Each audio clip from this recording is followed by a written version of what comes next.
New York has officially lost its mind. And I don't mean in the normal New York sense, right? Where somebody's like talking to a pigeon, fighting a trash can, then somebody calmly orders a bacon, egg, and cheese like nothing ever happened. No. I mean the NBA Finals showed up to New York the first time in 27 years, and the entire city started acting like they had just been given nuclear codes. There are fans losing their minds outside of Madison Square Garden. We got celebrities treating courtside seats like the Met Gala, ticket prices looking like a down payment on a house, Donald Trump showing up getting booed, and people getting pressed and jumped in the street for wearing the opposing team's jersey and merchandise. Yo, take the jersey off! Take it off! Oh my God!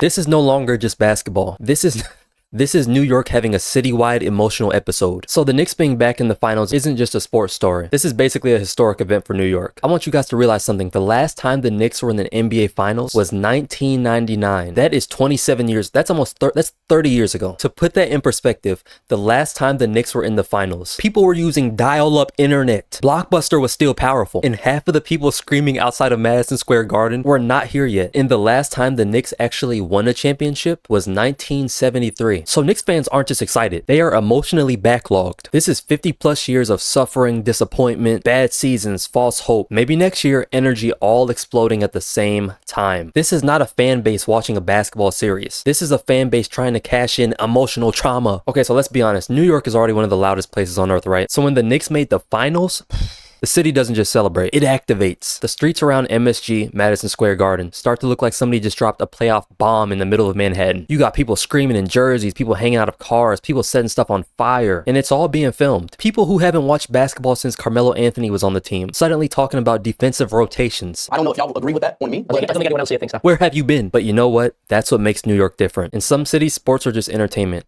In New York, sports are public theater. It becomes everybody's business. The guy selling hot dogs has an opinion. The cab driver has an opinion. The dude yelling into the wind in the corner definitely has an opinion. Open the door. This is my neighborhood. Everybody becomes part of the event, which is pretty cool. And the crazy thing is, you don't even have to care about basketball to understand what's happening. This is about a city that has been waiting almost 3 decades to feel important in basketball again. And then, because apparently the NBA Finals weren't chaotic enough, Donald Trump shows up to Game 3. Strict security measures were put in place across several blocks of Midtown Manhattan for the president's visit. Now, regardless of politics, you already know what happens when you put Trump on a big screen, especially in a place like Madison Square Garden. I mean, the diversity in this place is insane, not to mention the city. This is not a neutral environment. That is basically throwing steak into a lion's den. The second he got shown, the entire stadium reacted immediately. During the national anthem, Trump briefly appeared on the Jumbotron and was met with boos from the sold-out crowd.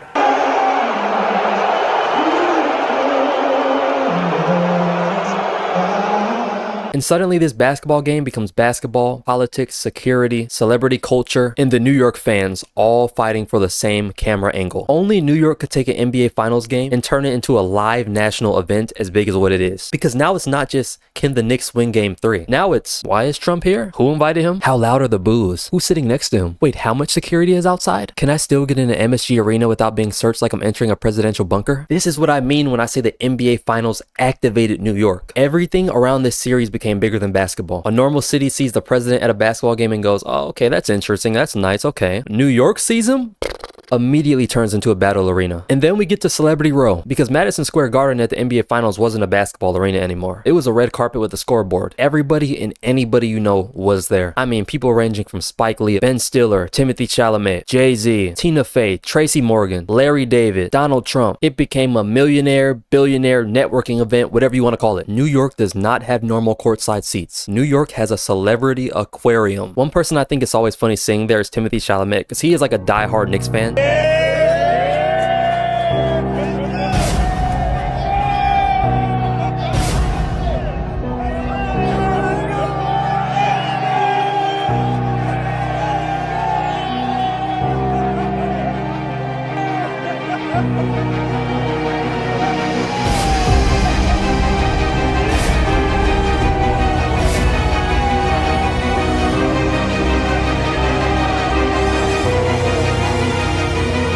He does take the sport very seriously. I do respect the celebrities that are like diehard fans, but I don't know. It's just funny because when the Knicks are relevant, Everybody wants to be seen there. But of all the celebrities, I have to say Spike Lee is different. For those of you that don't know, Spike Lee isn't just attending these Knicks games. He is part of the Knicks lineage, the Knicks mythology. When you think about diehard fan, Spike Lee is the diehard fan. He's basically the Madison Square Garden mascot, especially when it comes to like them being in the conference finals and the finals. He's always there. They're always showing him on TV, and he's just a big part of the culture. And at this finals game, he shows up wearing a custom Pope Leo Knicks jersey. This is the kind of thing that only Spike Lee could do, and it feels normal. Yeah, the Knicks aren't just a team in New York. It's almost like a belief system, to be honest. A painful one, a stressful one that has hurt people for generations, but a belief system nonetheless. And now finally, after all these years, the believers are seeing a miracle, or at least they think they are. Now let's talk about ticket prices, because I think everybody can agree that this is where the NBA Finals went from exciting to financially disrespectful. Everybody is talking about the ticket prices because they're just absurd. And obviously, it's the NBA Finals. They haven't been there in, 27 years or whatever, but these tickets are outrageous. Game 3 tickets were going for thousands of dollars, and this wasn't even like closer seats, not hundreds, thousands. Some of the far back seats or like middle seats were hovering from $4,000 to $6,000. And I kid you not, 2 celebrity row seats reportedly went for $1 million. $1 million for a basketball game. For that price, Jalen Brunson, he should not only just play well, he should personally pick you up from your house, carry your snacks, tuck you into your seat, and give you a post-game shoulder massage. Ayo. I kind of wish the ticket prices weren't as crazy as they are.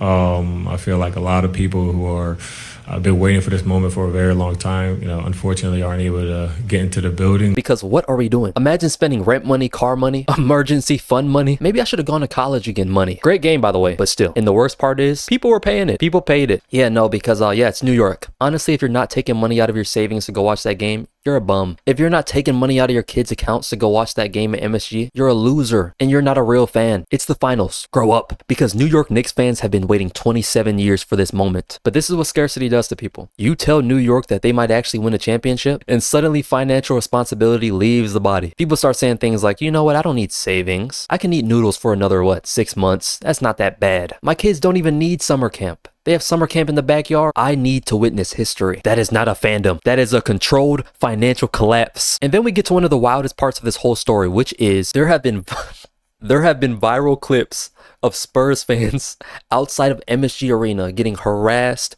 jumped, confronted all around New York. The fact that these clips are even part of the finals conversation and they're actually going on tells you everything about the temperature in that city right now. So if y'all are out there, be careful. And if you decide to wear a Spurs jersey, do not be surprised if you wake up on asphalt. And honestly, that's where sports fandom starts to get ridiculous, right? Getting jumped for wearing a jersey is crazy. Nobody watching this video is on the team. Nobody screaming and doing the jumping outside of MSG Arena is getting paid NBA championship bonus money. Honestly, this is the funniest part about sports fans. A player misses a shot and a guy in Queens is like, we let the city down. Brother, you are eating wings in a folding chair. You did not let anyone down. But that's sports. It makes regular people feel like soldiers in a war they were never drafted to. I was talking to my friends and we're like, bro, it is going to be so funny if they lose this game and everybody's going to blame it on Trump, and then they just somehow lose this game when Trump shows up. Couldn't have written anything better. But overall, I understand why New York is acting crazy, right? Because this is not just about one series, it's about time. This is about waiting. This is about a fan base that has watched other cities celebrate while they just kept getting disappointed. I mean, for 27 years, Knicks fans have been hearing about 1999. For over 50 years, they've been hearing about 1973. That is a long time to carry hope. That is a long time to keep showing up. And Knicks fans, for all the jokes, do show up. Even when the team is bad, they care. Even when they're angry, they care. Even when they say they're done, they are absolutely not done. And that is why this NBA series feels so intense and it feels so cool to watch. I don't know what next year has to hold, but this year, it's pretty funny. It's pretty entertaining. It's a spectacle. And honestly, I've been pretty torn on who to root for. I like Victor Wembanyama. He's 22. He has the entire league in his hands at such a young age. But I also like the New York Knicks team. They're just very likable. They deserve this win. Jalen Brunson is an undersized guard who has been working his entire life to make it to this moment. The Spurs are young, an energetic team, a really bright future ahead of them. And now you have both of these teams coming together and clashing at the highest level of basketball in the world. So whether the Knicks win this series or lose in the most heartbreaking fashion imaginable, one thing is already clear. New York has completely lost its mind.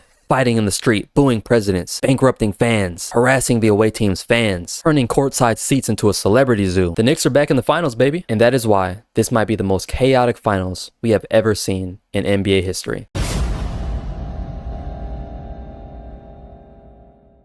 I have never had more hate for a team in my heart than I do right now. The San Antonio Spurs Victor Wembanyama, y'all should be ashamed of yourselves. This video was supposed to be about the chaos in New York, the NBA Finals, everything that's going on. This segment has turned into a San Antonio Spurs slander campaign. How can you beat up every single game, almost every single game? Last game y'all were up by what, 30? And y'all blow every single game like you were a prostitute on the corner. Victor Wembanyama, bro, you are 7'5". Eat some food if you're gonna get pushed around in the paint like that. You should be driving every single possession. You have the top tier doctors, trainers, nutritionists. If y'all don't put some carbs in this man's system, why is he settling for jump shots? Why are you playing like a guard? You're 7'5". I thought I was going to make good timing on this video. I thought I was going to be, okay, yeah, you know, it's going to go to like a game, you know, maybe 6, maybe 7. It could have. It really could have. But you guys blew both games back to back when you had the lead each time. Victor Wembanyama, I was a fan. I am no longer a fan until you get better. I am no longer a fan until you gain more weight. I am no longer a fan until you stop getting bullied in that post, because that was a disgrace. San Antonio, if y'all lost all your fans today, I would be smiling. Knicks or the Spurs, none of it.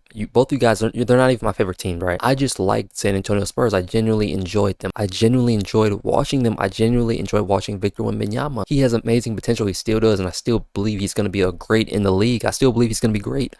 But what I saw out there this series made me I have so much hate in my heart right now. I know I shouldn't say that. That's not good to say. I was running around the house looking for my headband. I can't see right now. I don't have my contacts on. I took my glasses are right here. I took my glasses off because I had to record this segment. I thought the series was going to get dragged on at least a little longer. I will never have hope in this San Antonio Spurs team again. I thought the timing was going to be better. I thought the series was going to go at least to game 6, game 7. We could all talk about this more. We could all talk about the chaos that's erupting in the streets of MSG in New York. But there are no future games because Spurs blew them all. Congratulations to the New York Knicks for winning the championship. Jalen Brunson, you are a dog. I'm glad you dog walked them. They deserve it. The series could have been 3-2. This could have been a legendary comeback, but you guys suck. My name is Justin Volt. I appreciate you guys for watching. If you like, leave a like. You know, it don't cost nothing. It don't cost you nothing. If you want to see my face again, subscribe. You know, subscribe to your boy. But yeah, man, I really do appreciate you guys for watching. As always, more videos coming very, very soon. Shout out to my little brother for letting me use this camera. I know y'all see the quality difference. I will be buying a new camera soon, so everything's getting better. The content's getting better. The quality's getting better, and I can't wait to grow this community. My name is Justin Volt, and I'm out.